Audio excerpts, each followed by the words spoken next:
Hi, my name is Melanie and I work in the intensive care unit as a nurse at Spring Hill Medical Center. I take care of critically ill patients, whether they're recovering from surgery or they've had a cardiac arrest or patients that are on the ventilator. Basically any patients that need critical care attention.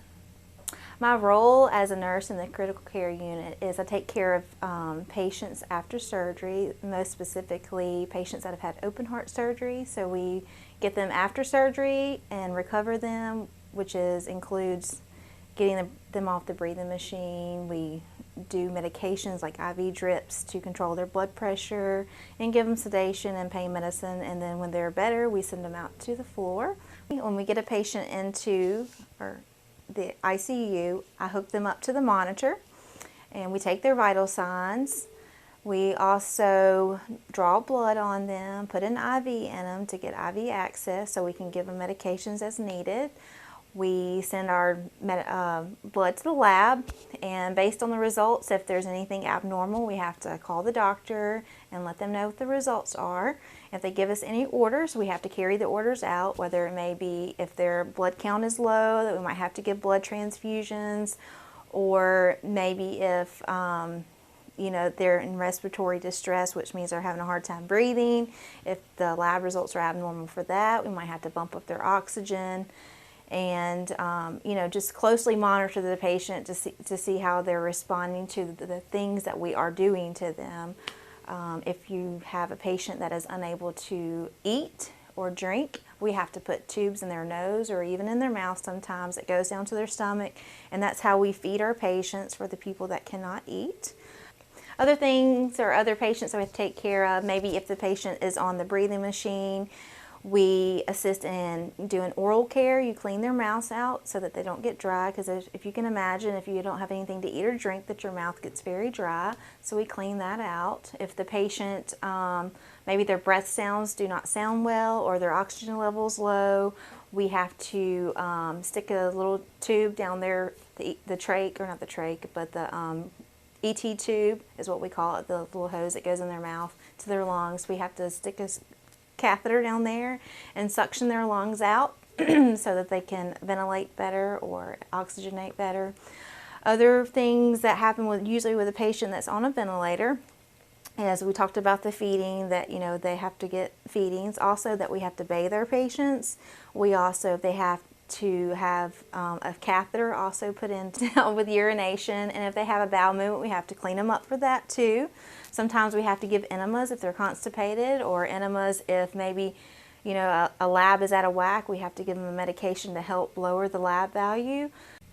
Another important part of our job is computer charting, so you need to be computer oriented. We have to document all the things that are going on with our patients. We have to document that in the computer, so it needs to be accurate.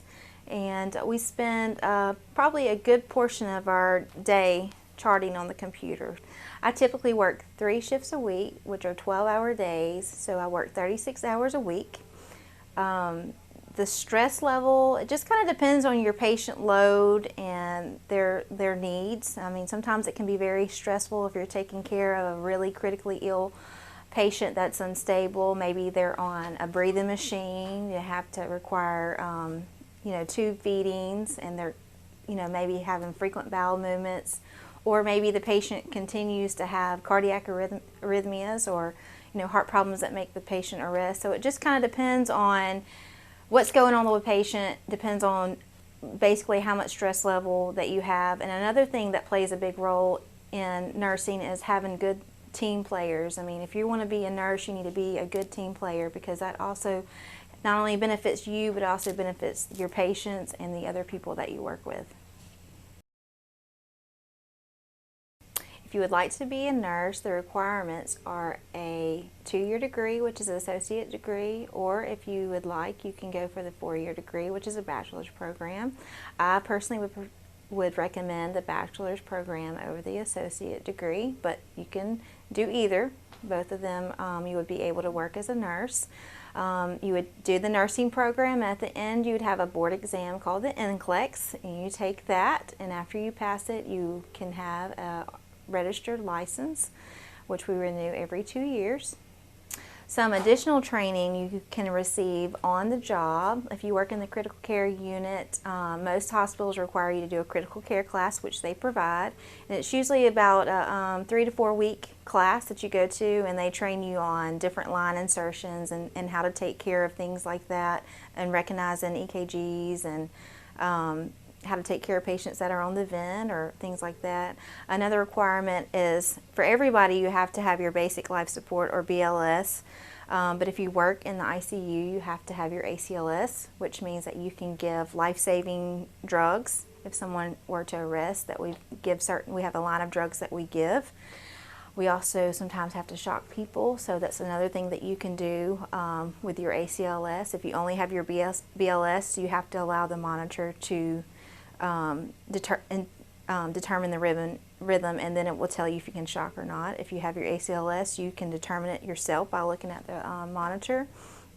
Other things, if you work in the critical care, obviously, like I said, you need to be a good team player. You need to be able to help out your colleagues so that y'all can provide better care for your patient.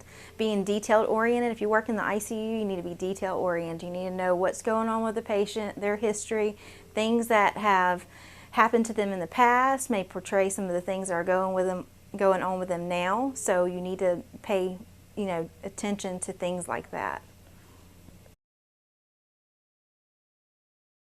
Go. The best part of my job is taking care of patients and seeing that something that I've done has helped them get through the process that's going on with them, whether it may be that they've gotten better and were able to go home, or even if they died while they were at the hospital, maybe I helped them with their last wishes and taking good care of them, and helping their family and comforting them. Some of maybe the worst things, or the things that I don't really like or that other people might not like, is secretions. A lot of people have issues with suctioning trachs or suctioning people that are on the ventilator, cleaning up bowel movements. Nobody likes doing that, but obviously it has to be done. The other things that may be more emotionally hard is, like I said, taking care of patients that are dying, because not only you're taking care of them, but you're taking care of the family too. And a lot of times that's emotionally difficult. And, especially for the family members, they have a hard time dealing with that. And sometimes it's a good experience and sometimes it's not. The best advice I can give you, if you're interested in becoming a nurse or you feel like you might be, some things that you could do is maybe shadow someone that works in the field and kind of follow them around for a day or so and see if that's the kind of things that you would like to do, because you might think that you like it, and then after you see it in work, that maybe you don't think that is for you, because you definitely want to like your job so that you'll enjoy it and you'll be happy, because that's the important part of being in any career, is being happy with the decision you made. Other things that maybe you could do is you could work as a care tech, and we have those here, and they take care of patients as far as, they take vital signs for us. They help them with their, daily activities such as bathing and helping them to the bathroom. So if that's something that you could do to kind of see if maybe nursing is something that you would enjoy. Our care techs here at Spring Hill Hospital are certified nursing assistants. CNA is what you might also hear them referred to. Another thing to think about is, if you want to become a nurse, when you're getting into the nursing program, make sure you have top grades, because it is a competitive field, so it's difficult to get into school sometimes. So just make sure that you study hard and make good grades.